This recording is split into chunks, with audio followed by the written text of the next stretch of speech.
గురుర్విష్ణు గురుదేవో మహేశ్వర గురు సాక్షాత్ పరబ్రహ్మ తస్మై శ్రీ గురవే నమః.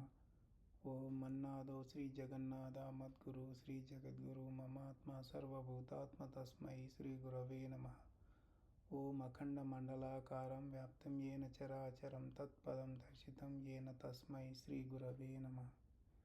త్రిమత ఏకైక గురువు ఆధ్యాత్మిక సామ్రాజ్య చక్రవర్తి శతాధిక గ్రంథకర్త హిందూ జ్ఞాన ధర్మ ప్రదాత సంచలనాత్మక రచయిత త్రైత సిద్ధాంత ఆదికర్త శ్రీ శ్రీ శ్రీ ఆచార్య ప్రబోధానంద యోగేశ్వర్ల వారిచే రచించబడిన పరమ పవిత్ర పరిశుద్ధ ప్రథమ దైవ గ్రంథము త్రైత సిద్ధాంత భగవద్గీత.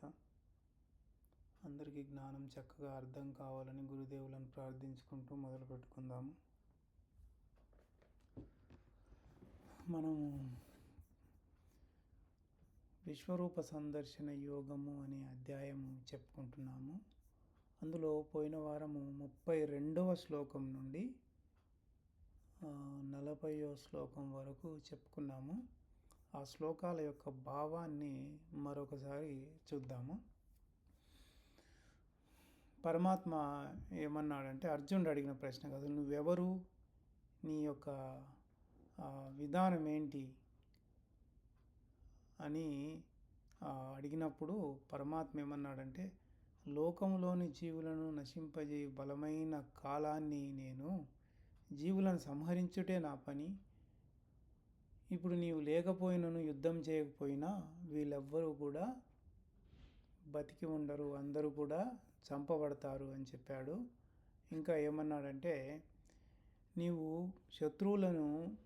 శత్రువుల మీద గెలుపొందడానికి లెయ్యి, వాళ్ళు ఇంతవరకు నాతో చంపబడ్డవారుగా ఉన్నారు. నీవు కేవలము నిమిత్త మాత్రంగా యుద్ధం చేసి గెలుపొందితే కీర్తి రాజ్యము పొందుతావు.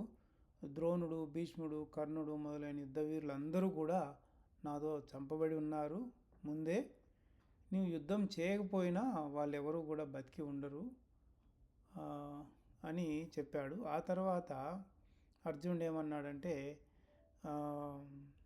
నీ యొక్క మహిమ, కీర్తి విని జగత్తంతా సంతోషంతో ఉంటే రాక్షసులు భయపడి దిక్కులకు పరిగెడుతున్నారు. సిద్ధులెల్లా నీకు నమస్కారం చేస్తున్నారు. బ్రహ్మకు కూడా ఆదికర్తవైన మహాత్ముడైన నిన్ను ఎందుకు నమస్కరింపకుందురు? దేవదేవా, జగన్నివాస, నీవే ఆ అక్షరము మరియు సత్తు అసత్తు వాటి వేరుగా ఉన్నవాడు అన్నీ నీవే అని అన్నాడు. ఇంకా ఏమన్నాడంటే, ఓ కృష్ణ, ఆదిదేవుడవు, పురాణ పురుషుడవు, విశ్వమయుడవు, పరమపదముడవు, తెలిసిన వాడవు, తెలియదగిన వాడవు, అన్నీ నీవే అని అన్నాడు. ఇంకా ఏం చెప్పాడంటే, వాయువు, అగ్ని, యముడు, వరుణుడు, చంద్రుడు, బ్రహ్మ తండ్రి, ఇంకా తాత అన్నీ నీవే అవుతావు. అటు నీకు మొక్కుతున్నాను, మరి వేల మార్లు మొక్కుతున్నాను అన్నాడు. ఇంకా మొక్కేటప్పుడు కూడా ఏమన్నాడంటే, మొక్కువాడ ముందు, మొక్కువాడ వెనుక, మొక్కువాడ సర్వదిక్కులందు, అమిత పరాక్రమవంతుడవు మరియు అమిత మగతనం గల వీర్యుండవు, సర్వమునకు వ్యాపించిన వాడు ఒకట వలన సర్వము నీవే అగుదువు అని పరిపరి విధాలుగా, అంటే మాటికి ఆ విధంగా అర్జునుడు పరమాత్మతో అంటున్నాడు. ఇంకా ఏమంటున్నాడు అనేది 41వ శ్లోకం నుంచి చూద్దాము. సఖేతి మత్వా ప్రసభం యదుక్తం హే కృష్ణ హే యాదవ హే సఖేతి అజానత మహిమానం తవేదం మయా ప్రమాదాత్ ప్రణయేన వాపి యచ్చాపహాసార్థమసత్కృతతో అసి విహారశయ్యాసన భోజనేషు ఏకో అథవాపి అచ్యుత తత్సమక్షం తత్క్షామయే త్వా మహమప్రమేయం. ఏమంటున్నాడంటే, సకుడవని తలచి వినయ విధేయతలు లేకుండా, అంటే ఎలాగూ సకుడు మిత్రుడు కాబట్టి వినయము విధేయతలు అనేవేమీ చూపించకుండా నీ యొక్క మహత్యం కూడా ఏం తెలియకుండా నేను ఏమంటా ఉంటినో తెలుసా?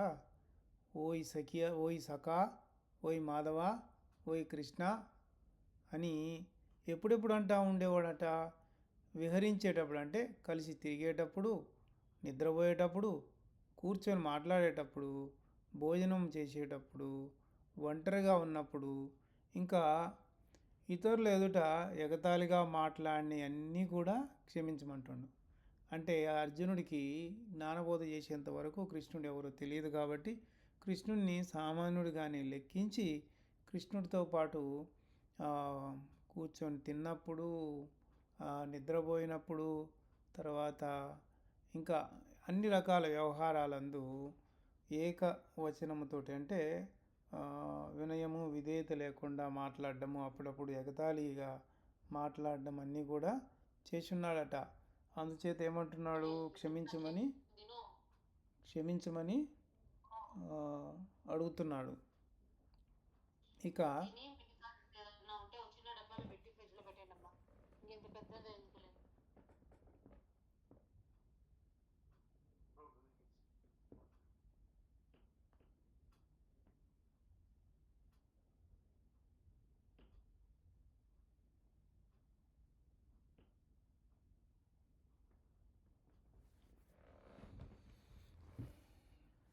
ఇక తర్వాత 43వ శ్లోకం చూద్దాం. పితాసి లోకస్య చరాచరస్య త్వమస్య పూజ్యచ్చ గురుర్గరీయాన్ నత్వత్సమో అస్తభ్యధికః కుతో అన్యో లోకత్రయో అపి యప్రతిమ ప్రభావా. ఏమంటున్నాడు? చరాచర జీవరాశులకు తండ్రివి, పూజ్యుడవు, గురుడవు నీవే. దేవదేవ, ముల్లోకములందు నీకు సమానమైన వారెవరూ లేరు. అందరికంటే కూడా నీవే అధికుడవు అని అంటున్నాడు. ఇంకా చాలా శ్లోకాల్లో ఏమన్నాడంటే అర్జునుడు అన్నీ నీవే అని అన్నాడు. ఇక్కడ ఈ శ్లోకంలో ప్రత్యేకంగా తండ్రిగా, పూజ్య గురువుగా కూడా నీవు ఉన్నావు అని అంటున్నాడు. అయితే ఈ తండ్రి గురువు ఇద్దరిని గురించి చెప్పడంలో ఒక విశేషత అనేది ఈ శ్లోకంలో ఉంది. అదేంటో మనం తెలుసుకుందాము. ప్రతి మనిషికి కూడా ఒక భౌతిక తండ్రి ద్వారా జన్మ అనేది కలుగుతుంది, అది సహజంగా. అయితే అదే కాకుండా అభౌతికమైన జన్మ కూడా ఇంకొకటి ఉంది. అది అందరికీ రావచ్చు, రాకపోవచ్చు. అంటే అందరూ పొందవచ్చు, పొందకపోవచ్చు. ప్రతి ఒక్కరూ అది పొందాలని ఏమీ లేదు. భౌతిక జన్మకు కారణము కన్న తండ్రి అయితే అభౌతిక జన్మకు కారణము పూజ్య గురువు. కన్న తండ్రి యొక్క వీర్య బిందువు వలన భౌతికమైనటువంటి జన్మ కలుగుతుంది. అది స్థూలమైందంటే కంటికి కనిపించేటువంటిది. అదే పూజ్య గురువు విషయానికి వస్తే అక్కడ ఏమవుతుందంటే పూజ్య గురువు జ్ఞానాన్ని తెలియజేస్తాడు. ఆ జ్ఞానం చెప్పేటప్పుడు ఆ శబ్దము అనేది మనకు చెవులకు సోకి గురువు ద్వారా జ్ఞానాన్ని మనం వింటాము. అందుచేతనే జ్ఞాననాదము చేత కలుగునటువంటి జన్మ అది కంటికి కనిపించదు, అభౌతికమైనటువంటిది, సూక్ష్మంగా ఉంటుంది. తండ్రి యొక్క వీర్య బిందువు వలన పుట్టిన వాళ్ళని బిందుపుత్రులు అని, గురువు చేత అభివృద్ధి అయిన వారిని నాదపుత్రులు అని అంటారు. తండ్రి చేయగలిగిన జన్మ కనిపించేదిగా ఉంటే అది కర్మ వృద్ధి చేసేదిగా ఉంటుంది. తండ్రి చేత కలిగిన జన్మ కనిపించేదిగా ఉండి కర్మను పెంపొందింపజేస్తుంది, కర్మను పెంచుతూ పోతుంది అన్నట్టు. అయితే గురువు చే పొందేటువంటి జన్మ అంటే అది సూక్ష్మమైంది, కంటికి కనిపించనిది. ఎందుకంటే జ్ఞాననాదము అని చెప్పున్నారు కదా, జ్ఞాననాదము ద్వారా దినదినము శిష్యుడు జ్ఞానం తెలుసుకుంటూ అభివృద్ధి చెందుతూ పోతూ ఉంటాడు కదా, అది నాదపుత్రులు అని అంటారు దాన్నే. అంటే నాదపుత్రుడుగా మారడం, గురువు దగ్గర జ్ఞానం తెలుసుకుంటూ. అది కంటికి కనిపించేది కాదు. దానివల్ల ఏమవుతుంది? కర్మనాశనము అవుతుంది అన్నట్టు. ఈ విధంగా ఒక జీవితంలో 2 జన్మలకు అర్హులైనటువంటి మనుషులు 2 జన్మలకు 2 జన్మలకు అర్హులైన మనుషులు కానీ 2 జన్మలు పొందలేక ఒక జన్మతోటే సరిపెట్టుకుంటున్నారు. అంటే గురువు దగ్గరికి పోవడం లేదు, జ్ఞానం తెలుసుకోవడం లేదు. కేవలము ఒక జన్మే వాళ్ళకి, అంటే బిందుపుత్రులుగానే మిగిలిపోతున్నారు కానీ నాదపుత్రులు కాలేకపోతున్నారు. ఇక్కడ అర్జునుడు 2 జన్మల్ని గుర్తు చేసుకొని 2 జన్మలకు కారణమైన తండ్రిని, గురువును కూడా పరమాత్మగా చెప్పిండు. అంటే తను పొందే 2 జన్మలకు కారణమే తండ్రి అంటున్నాడు. మళ్ళా నా కారణం అయిన తండ్రిని, గురువును ఇద్దరిని కూడా పరమాత్మగా ఇక్కడ చెప్పిండు. వీరిద్దరిని అలా ఎందుకు చెప్పాడు అంటే, స్థూలమైన తండ్రి ఉన్నాడు. ఆ స్థూలమైన తండ్రి శరీరంలో మగతనమై ఆ శరీరంలో వీర్యకణంగా కూడా ఉన్నది ఎవరు అంటే పరమాత్మే అని వాస్తవాన్ని అర్జునుడు తెలుసుకున్నాడు. కాబట్టి సర్వజీవుల పుట్టుకకు కారణమైన వాడు కనిపించని పరమాత్మని అర్థం చేసుకున్నాడు. కాబట్టి ఇంకా సూక్ష్మ జన్మ కారణమైన గురువు యొక్క శరీరంలోని జ్ఞానం యొక్క వివరణ కూడా పరమాత్మేనని నిజంగా తెలిసినటువంటి అర్జునుడు ఏమంటున్నాడంటే, పరమాత్మనే, సర్వజీవరాశులకు పూజ్య గురువు కూడా పరమాత్మే అని చెప్పాడు. అది మనోనేత్రం ద్వారా తెలుసుకోగలిగినాడు. అందువల్లనే కన్న తండ్రివి నీవే, పూజ్య గురుడవు నీవే అని తెలియజేశాడు. ఆ విధంగా కొనియాడాడు, అంటే పొగుడుతూ ఉన్నాడు అన్నట్టు పరమాత్మని అర్జునుడు. ఇక తర్వాత 44వ శ్లోకం చూద్దాము.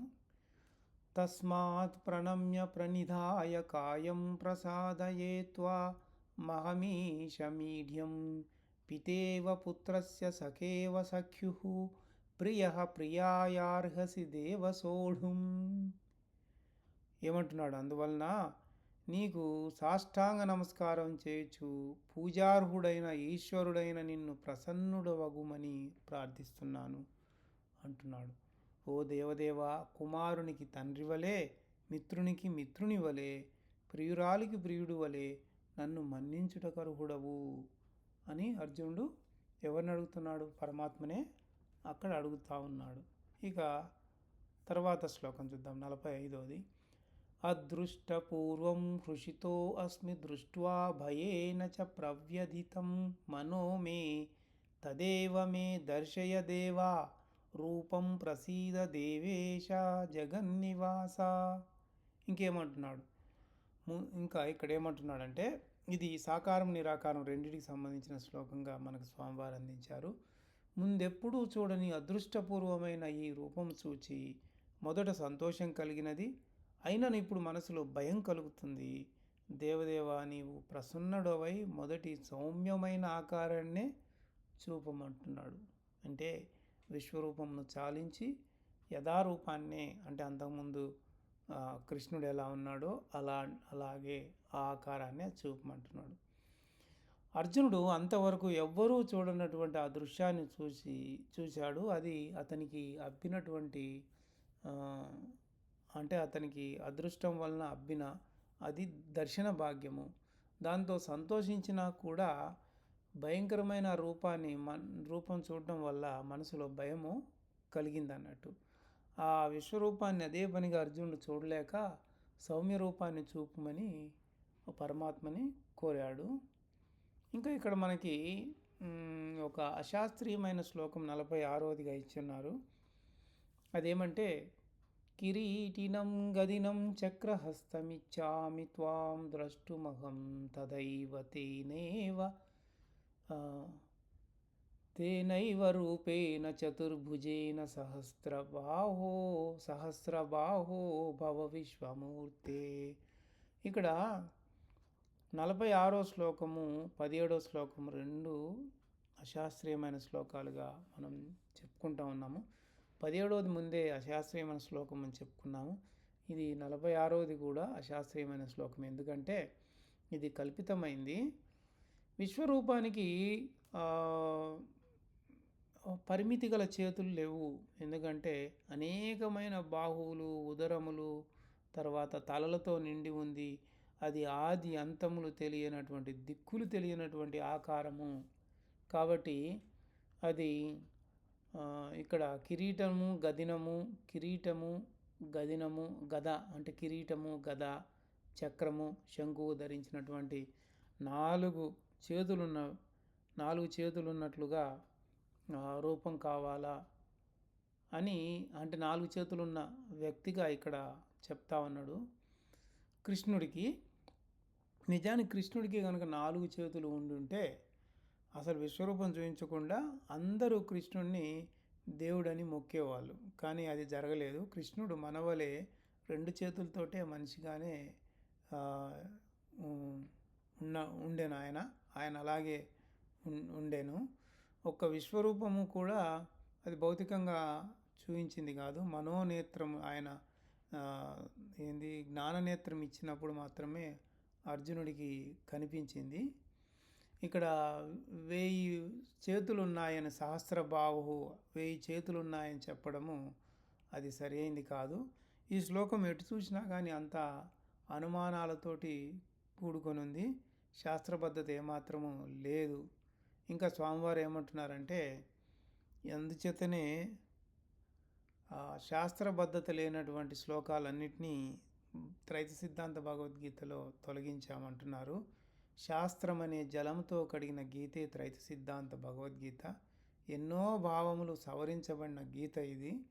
దీన్ని అసూయతో అడ్డంగా మాట్లాడు వారు తప్ప అందరూ సమ్మతింపదగినది, అందరూ ఒప్పుకొని చదవగలిగి పాటించగలిగింది అని తెలియజేస్తా ఉన్నారు ఇక్కడ.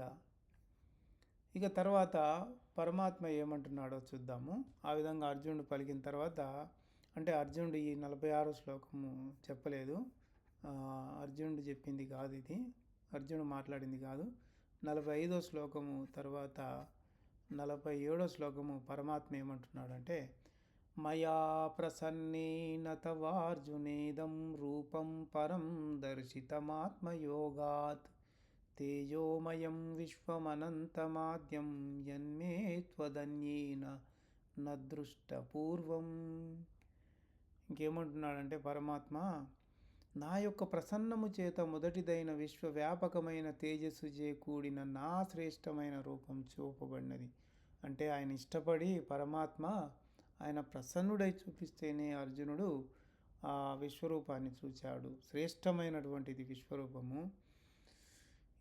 ఇంతకు ముందు నుండి, అంటే పూర్వము నుండి ఇంతవరకు ఎవ్వరూ కూడా దీన్ని చూడలేదు అని చెప్పాడు.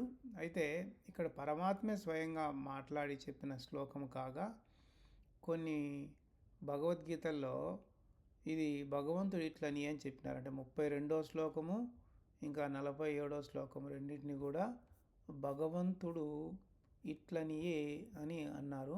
32వ శ్లోకము ఏంటో మనం తెలుసుకున్నాం కదా, కాలోస్మి లోకక్షయ అనేది పరమాత్మే పలికింది. తర్వాత 47వ శ్లోకం ఉంది కదా, ఈ 47వ శ్లోకం కూడా పరమాత్మే పలికింది. అది భగవంతుడు పలికినటువంటి మాటలు కాదు. అలా వాళ్ళు రాశారంటే వాళ్ళకి సరి అయిన అవగాహన లేకుండా పొరపాటుగా రాశారు అని మనం తెలుసుకోవాలి. జ్ఞానంతో స్వామివారు ఏమంటున్నారంటే, జ్ఞానంతో ప్రతి సూక్ష్మమును స్థూలముగా చెప్పదలిచాము అని అన్నారు. ఆ విధంగా చెప్పదలిచినందువలనే ఈ విషయాన్ని ఇక్కడ చెప్పక తప్పలేదంటున్నారు. ఇది అర్జునుడికి జ్ఞాననేత్ర దృష్టి ఉన్న ఆ సమయంలో స్వయంగా విశ్వరూపుడైన పరమాత్మే పలికి చెప్పిండి ఈ మాటలు. ఆ సమయంలో దేహధారి అయిన శ్రీకృష్ణుడు చెప్పినప్పటికీ భౌతిక చెవులకు వినిపించవు. అందువలన ఆ శ్లోకముల వద్ద భగవంతుడు ఇట్లని అని వ్రాయకూడదు అని అంటున్నారు. ఏ సమయంలో విశ్వరూపము చూపించేటువంటి ఆ సమయంలో దేహధారిగా ఉన్నది ఎవరు? శ్రీకృష్ణుడే దేహాన్ని ధరించి ఉంది. ఆయన చెప్పినప్పటికీ కూడా భౌతిక చెవులకు వినిపించేలాగా చెప్పలేదు. అది జ్ఞాన నేత్రం ఇచ్చినప్పుడు అభౌతికంగా కనిపించిన దృశ్యం కాబట్టి అది అభౌతికంగా తెలియబడేది కాబట్టి అందువలన భగవంతుడు ఇట్లని అని వ్రాయవద్దు, పరమాత్మ ఇట్లని అని వ్రాయుట సమంజసం అని స్వామివారు అంటున్నారు. ఇంకా శరీరంతో ఉన్న కర్మయోగి, బ్రహ్మయోగి ఎవరు కూడా పరమాత్మ యొక్క ఆకృతిని తెలుసుకోలేరు. బ్రహ్మయోగులు మాత్రం తమ శరీరంలో ఉన్న ఆత్మను మనోనేత్రంతో చూడగలిగిన కూడా పరమాత్మను మాత్రం చూడలేరు. బ్రతికి ఉన్న ఎవ్వరు కూడా పరమాత్మను చూడలేరు అని చెప్తున్నారు. అర్జునునికి పరమాత్మే స్వయంగా కల్పించిన అవకాశం కాబట్టి అర్జునుడు చూడగలిగాడు విశ్వరూపాన్ని. అటువంటి అవకాశం ఎవరికైనా వస్తే తప్ప చూడలేరని స్వామివారు చెప్తున్నారు. సృష్టి ఆది నుండి ఎవరూ చూడని రూపు నీవు చూడగలిగితివని పరమాత్మ అనడం వలన అది ఎవరికీ సాధ్యము కానిది అని తెలియచున్నదంటున్నారు. పరమాత్మ ఇలా ఉన్నాడని తెలుపు నిమిత్తం ఒకమారు అర్జునుని అడ్డం పెట్టుకుని బహిర్గతం చేసిందని తెలియాలి. మనకి విశ్వరూపాన్ని అర్జునుడికి కనుక చూపకపోతే విశ్వరూపం ఇలా ఉంటుంది అనే అంచనా కూడా ఎవరికి కూడా తెలిసి ఉండదు. కాబట్టి విశ్వరూపము ఇలా ఉంటుంది అని తెలియబడే నిమిత్తమే అర్జునుడిని అడ్డం పెట్టుకొని పరమాత్మ తెలియజేసిండు. అర్జునుడికి పరమాత్మ అనుగ్రహంతో కలిగిన దాని వలన మనకు కొంత అర్థమైంది విశ్వరూపము ఇలా ఉంటుందా అని చెప్పేసి.